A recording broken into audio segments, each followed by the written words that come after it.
Subscribe करिए job index को ताकि आपको गवर्नमेंट जॉब्स के रिगार्डिंग रेगुलर अपडेट्स मिलते रहें। नेशनल पेंशन सिस्टम 2004 में गवर्नमेंट ऑफ इंडिया ने लॉन्च किया था सिर्फ गवर्नमेंट एम्प्लॉयज़ के लिए, यह सोचकर कि ओल्ड पेंशन स्कीम को हटाकर यह एक न्यू पेंशन स्कीम लागू होगी जो गवर्नमेंट के लिए कॉस्ट इफेक्टिव होगी।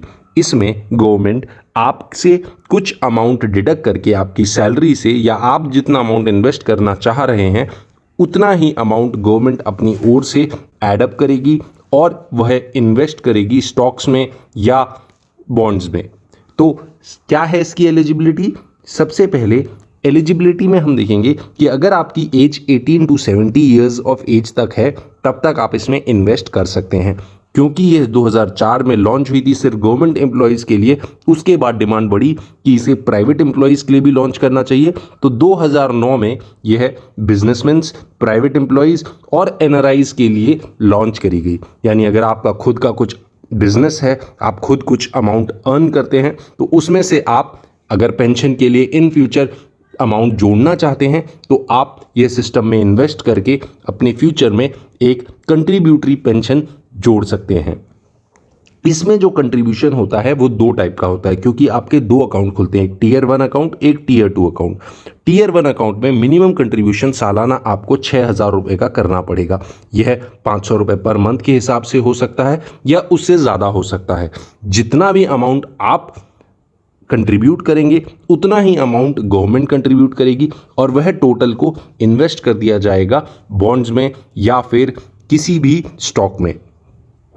टीयर 2 अकाउंट में मिनिमम 2,000 रुपये आपको मेंटेन रखना है सालाना और इसमें 1,000 रुपये अकाउंट ओपनिंग का खर्चा आता है। तो यह तो है कंट्रीब्यूशन। इसके बाद हम डिस्कस करेंगे इन दोनों में डिफरेंसेस क्या होता है और कैसे आप ये पैसा निकाल सकते हैं। अगर हम डिफरेंस देखें टीयर 1 अकाउंट में और टीयर 2 अकाउंट में तो बहुत ज़्यादा डिफरेंस है। जैसा कि मैंने बताया, टीयर 1 अकाउंट या टीयर 2 अकाउंट किसी में भी अगर आप इन्वेस्ट करना चाह रहे हैं तो जितना कंट्रीब्यूशन आप करेंगे, सपोज 10,000 रुपये आप इन्वेस्ट करते हैं तो 10,000 रुपये गवर्नमेंट की ओर से इन्वेस्ट करा जाएगा और ये जो टोटल 20,000 रुपये हो गया है इसको क्या कहते हैं, गवर्नमेंट इन्वेस्ट कर देगी स्टॉक्स या फिर बॉन्ड्स में। तो सबसे पहला जो डिफरेंस है कि आप अगर टीयर 1 में इन्वेस्ट कर रहे हैं तो आप कुछ अमाउंट विड्रॉ नहीं कर सकते 60 साल के पहले। मैं एक सीक्वेंस वे में आपको बताऊंगा कि कैसे आप अमाउंट विड्रॉ भी कर सकते हैं, तो पूरी वीडियो आप लास्ट तक देखिए ताकि आपको पता चलेगा कि अगर आप पैसा निकालना भी चाह रहे हैं तो कैसे निकालेंगे। टीयर 1 अकाउंट में आप 60 ईयर से पहले पैसा नहीं निकाल सकते हैं। अगर आपको निकालना है तो उसके लिए कुछ टेक्निक्स है जो आप 3 बार यूज़ करके आप सिर्फ 5-5 साल के इंटरवल में 3 बार 60 साल से पहले पैसा निकाल सकते हैं और वह कुछ इमरजेंसी रिक्वायरमेंट्स हैं जो आपको दिखानी पड़ेंगी। उसमें भी एक क्लॉज ये है कि जो पहला विड्रॉल होगा वो आपका 10 साल बाद होगा जब आपने स्कीम ज्वाइन करी है। सपोज अगर आपने 2021 में 2021 में स्कीम ज्वाइन करी है तो इसके बाद अगर आपको पहला विड्रॉल करना है तो पहला विड्रॉल आपका 2031 में होगा, यानी एग्जैक्ट 10 साल बाद। उससे पहले अगर आपको निकालना है तो उसे प्री मैच्योर विड्रॉल कहते हैं। तो प्री मैच्योर विड्रॉल की क्या कंडीशन है वो भी मैं आपको आगे बताऊंगा।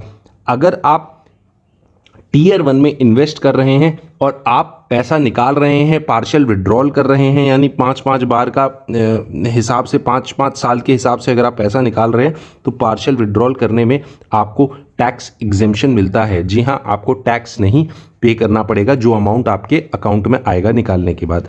और एक और सबसे बड़ा क्लॉज है कि अगर आप कभी बीच में पैसा निकाल रहे हैं तो आप सिर्फ 25% आपका कंट्रीब्यूशन निकाल सकते हैं। यानी आपका कंट्रीब्यूशन 10,000 करके उस टाइम तक जितना हो गया है उसका 25% आप निकाल सकते हैं, ना कि पूरा 10,000 आपका 20,000। जो गवर्नमेंट कंट्रीब्यूशन होगा उसका नहीं, सिर्फ आपने जो कंट्रीब्यूशन कर रखा है उस पूरे ड्यूरेशन में, 10 साल के ड्यूरेशन में। सपोज आपको 2021 में आपने इन्वेस्ट किया और आपको 2031 में पैसा निकालना है तो 2031 तक आपका जो इन्वेस्टमेंट हुआ है 10,000 करके उसका 25% निकाल सकते हैं, नॉट द गवर्नमेंट कंट्रीब्यूशन का। तो यह एक इंपॉर्टेंट क्लोज है। टियर 2 अकाउंट जो है उसमें कोई रिस्ट्रिक्शंस नहीं है, आपको कभी भी निकालना चाहे निकाल सकते हैं, बट इसमें आपको टैक्स एग्जेम्पशन नहीं मिलता, यानी जो आप अमाउंट निकालेंगे उसमें आपका टैक्स कटेगा एज पर स्लैब रेट। अब जिस स्लैब 2 लाख से ज़्यादा निकाला है या 2 से 5 लाख का स्लैब है, 5 से 7 लाख का स्लैब है, उस स्लैब के अकॉर्डिंग आपको पैसा कटेगा। कुछ टर्म्स जो हमने पिछली वाली स्लाइड में यूज़ करी थी वो थी इमरजेंसी रिक्वायरमेंट। अगर आपको पैसा निकालना है, आपने 60 साल से पहले आपकी कोई रिक्वायरमेंट है, तो किन किन रिक्वायरमेंट्स के कारण आप निकाल सकते हो, या जैसे कि एजुकेशन, यानी आपके बच्चों की पढ़ाई के लिए, हायर एजुकेशन के लिए, या उनकी शादी के लिए अगर आपको पैसा निकालना है तो आप निकाल सकते हो। अगर आपके नाम पर कोई घर नहीं है और आप पहला घर खरीद रहे हो या पहला घर कंस्ट्रक्शन करवाना चाह रहे हो अपने नाम पे, तो आप पैसा निकाल सकते हैं एनपीएस से। अगर आपके नाम पे ऑलरेडी घर है और आप एक और घर बनाना चाह रहे हो तो नहीं, आप फिर ऐसा नहीं निकाल सकते। कोई भी क्रिटिकल बीमारी आपको हुई है या आपके किसी डिपेंडेंट पेरेंट्स को या बच्चों को हुई है तो उस केसेस में आप पैसा निकाल सकते हो।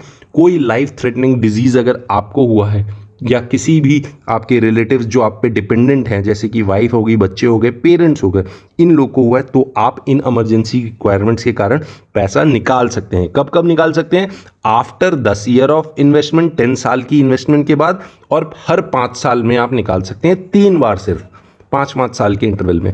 तो आपको जब भी निकालना है आपको सोच के निकालना है कि मैं पैसा नेशनल पेंशन सिस्टम से निकाल रहा हूँ, और जो भी पैसा आप निकालेंगे वो आप मैक्सिमम 25% निकालेंगे अपने कंट्रीब्यूशन का, जो भी पैसा आप निकालेंगे। नेक्स्ट आता है पार्शियल विड्रॉल। जी हाँ, मैंने बोला आप 3 बार पैसा निकाल सकते हैं। अगर आपने 2021 में इन्वेस्ट किया है और आप पैसा निकालना चाह रहे हैं तो आप 2031 में फर्स्ट टाइम एलिजिबल हैं पार्शियल विड्रॉल के लिए, और उसके बाद आप फिर निकालना चाह रहे हैं तो मिनिमम 5 साल 2036 में आप निकाल सकते हैं, 1 बार 2 बार, और एक और बार आप कभी निकाल सकते हैं 60 साल से पहले जब आपको मन करेगा, यानी 2041 के बाद आप कभी भी 1 बार और निकाल सकते हैं पैसा। 25% ऑफ योर कंट्रीब्यूशन, जितना आपने कंट्रीब्यूट करा है, ना कि गवर्नमेंट की ओर से, सिर्फ उसका 25% आप निकाल सकते हैं। मैक्सिमम 3 बार निकाल सकते हैं आफ्टर 10 ईयर्स, ये भी मैं आपको बता चुका हूँ। और जो आप पैसा निकालेंगे वो टैक्स फ्री होगा। Partial withdrawals are tax free, तो जो भी आप पैसा निकालेंगे वो टैक्स फ्री होगा अगर आप पैसा निकाल रहे हैं। Now pre mature withdrawal.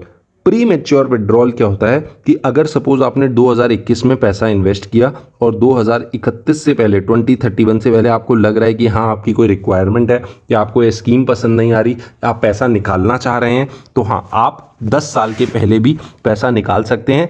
But यह सिर्फ आप 3 साल की इन्वेस्टमेंट के बाद ही कर सकते हैं जब आपने ओपनिंग करी है, यानी 2024 से आप 2031 के बीच में अगर कभी भी पैसा निकालना चाह रहे हैं तो आपका प्री मैच्योर एग्जिट होगा, प्री मैच्योर विड्रॉल होगा।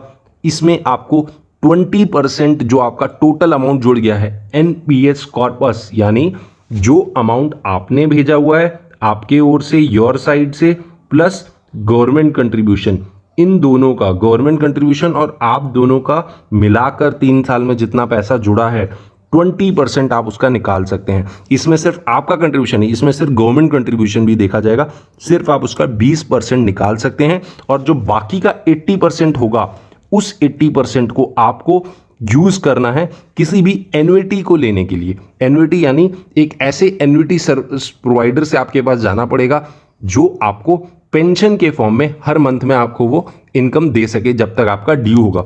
फॉर एग्जांपल बहुत सारे एन्युइटी सर्विस प्रोवाइडर्स हमारे पीएफआरडीए से लिंक्ड होते हैं, इम्पैनल्ड होते हैं, तो आप उन पेंशन फंड रेगुलेटरी अथॉरिटीज़ के पास जाकर इन इम्पैनलमेंट से डिस्कस कर सकते हैं कि आप किस एन्युइटी सर्विस प्रोवाइडर के साथ अपना रिमेनिंग 80% पैसा इन्वेस्ट करना चाहते हैं, जो आपको मंथली बेसिस पे या एनुअल बेसिस पे आपको मिलता रहेगा। और हाँ, अगर आप वापस प्री मैच्योर विड्रॉल करने के बाद आपको लग रहा है कि आपको वापस इन्वेस्ट करना है अपना अमाउंट एनपीएस में या कोई और ऐसी स्कीम में, तो आप वापस अगर उसी अकाउंट को खोलना चाह रहे हैं तो एक बार आप विड्रॉ करने के बाद फिर से रीडिपॉजिट कर सकते हैं अपना अमाउंट, बट वो सिर्फ एक बार कर सकते हैं। अगर आप एनपीएस के साथ वापस कंटिन्यू कर सकते हैं, ये आप सिर्फ एक बार कर सकते हैं।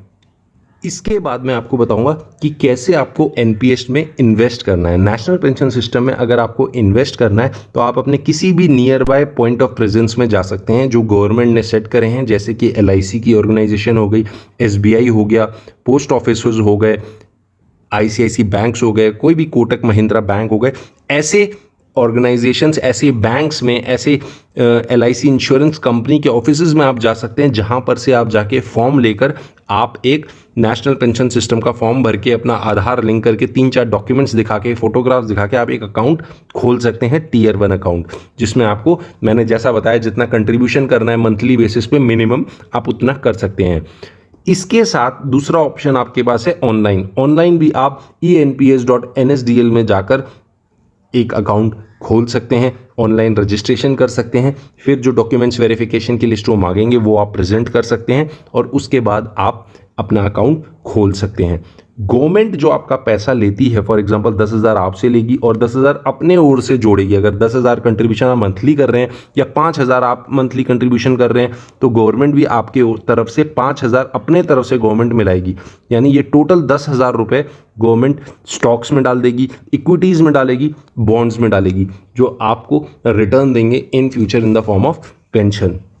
अगर आपने इन्वेस्टमेंट 18 साल पे शुरू करी है और आप 60 साल तक इन्वेस्ट कर चुके हैं और उसके बाद आप अपना पैसा निकालना चाह रहे हैं तो मैं आपको बताऊंगा कैसे आप पैसा निकाल सकते हैं। 60 साल के बाद भी आप 70 साल तक अगर इन्वेस्टमेंट कंटिन्यू रखना चाहते हैं तो रख सकते हैं, बट 60 साल के बाद आपको ये लाइसेंस मिल जाता है कि आप कोई क्लॉज के बिना अपना पैसा निकाल सकते हैं। लेकिन इस पैसे में भी 2 तरीके हैं निकालने के। एक तो आप जो अमाउंट है उसमें से 60% अमाउंट, जितना आपका अमाउंट जुड़ गया है, सपोज आपका अमाउंट 50 लाख रुपए जुड़ गया है तो 50 लाख रुपए में से 60% आप लमसम यानी एक बार में पैसा ले सकते हैं। 60%, सपोज आपका अमाउंट जुड़ गया है 1 करोड़ रुपए, अगर आपने कंट्रीब्यूशन करा है हर महीने 18 साल की उम्र से आप पैसा जोड़ रहे हैं, आपका अमाउंट 1 करोड़ जुड़ गया है तो उसका 60% यानी 60 लाख रुपए आप एक बार में ले सकते हैं और बाकी का जो 40 लाख बचेगा 40% वो आपको 60 साल की उम्र के बाद पेंशन के रूप में मिलता रहेगा। जिसमें से आपको कैसे कंट्रीब्यूट करवाना है पेंशन का मैं आपको पहले ही बता चुका हूं। जो 40% होगा वो आप किसी भी इम्पैनल्ड एन्युटी सर्विस प्रोवाइडर के साथ जाके जमा कर दीजिए। वो एन्युटी सर्विस प्रोवाइडर यानी वो मीडिएटर जो जिसके पास फंड्स हैं वो आपका पैसा इन्वेस्ट करेगा और आपको हर महीने एक पेंशन के रूप में थोड़ी थोड़ी अमाउंट देता रहेगा। मंथली पेंशन आपकी आएगी। मंथली पेंशन जो आएगी वह, हाँ, अब इसमें एक इंपॉर्टेंट बात यह है कि जो मंथली पेंशन आपकी आएगी 40% के अमाउंट से, 40% आपका जो आपने जमा कर दिया एन्युटी सर्विस प्रोवाइडर के बाद और वो आपको जो पेंशन दे रहा है वो pension as per slab rate आपकी टैक्सेबल होगी, यानी उस पे से टैक्स कटेगा। लेकिन जो आप 60% लेंगे वो 60% टैक्स फ्री होगा, उसमें आपका कोई टैक्स नहीं कटेगा। एन्युटी जो आप परचेज कर सकते हैं, जैसे मैंने बोला, कोई भी एन्युटी सर्विस प्रोवाइडर जो रजिस्टर्ड है विद पीएफआरडीए उनके पास जाके आप रजिस्टर्ड कर सकते हैं। और अगर आप आगे कंट्रीब्यूट करना चाह रहे हैं तो 70 साल तक आप आगे भी कंट्रीब्यूट कर सकते हैं और इन्वेस्ट कर सकते हैं और बाद में अपना पैसा विड्रॉल करेंगे। इसमें एक छोटा सा ट्विस्ट ये है कि अगर आपकी डेथ हो जाती है, इन केस इन बिटवीन हो जाती है, 60 साल से पहले हो जाती है, बीच में, या 60 साल के बाद हो जाती है, तो जो आपका नॉमिनी होगा, आपने फॉर्म भरते टाइम अपना एक नॉमिनी बनाया होगा कि इन मेरे बाद ये सारा पैसा इनको दिया जाना चाहिए, तो ये सारा पैसा उनको दे दिया जाएगा या उनसे सेम चीजें पूछी जाएगी अगर वो और इन्वेस्ट करना चाह रहे हैं आगे या वो पैसा निकालना चाह रहे हैं। अगर वो कहेंगे 60 साल से पहले मेरे को पूरा पैसा निकालना है तो वही विड्रॉल करने का तरीका होगा कि उनको 25%, अगर वो 3 बार में विड्रॉल करना चाह रहे हैं तो 25% निकालेंगे, बाकी कंट्रीब्यूट होता रहेंगे। अगर वो पूरा निकालना चाह रहे हैं पैसा तो 20% तक वो पैसा निकाल पाएंगे, बाकी किसी एन्युटी सर्विस प्रोवाइडर से रजिस्टर करके वैसे वो उस पैसे का यूज़ कर सकते हैं। आई होप ये वीडियो आपको समझ में आई होगी कि कैसे आप नेशनल पेंशन सिस्टम में इन्वेस्ट कर सकते हैं, चाहे आप गवर्नमेंट एम्प्लॉय हो या आप प्राइवेट एम्प्लॉय हो। अगर आप इसमें इन्वेस्ट करेंगे तो आपको एक अच्छा return in the future as form of pension आपके पास आके मिलेगा। अगर आपको ये वीडियो पसंद आई है तो वीडियो को लाइक करिए, सब्सक्राइब करिए और साथ ही साथ बेल आइकन को क्लिक करिए ताकि आपको रेगुलर अपडेट्स इस चैनल के रिगार्डिंग मिलते रहें।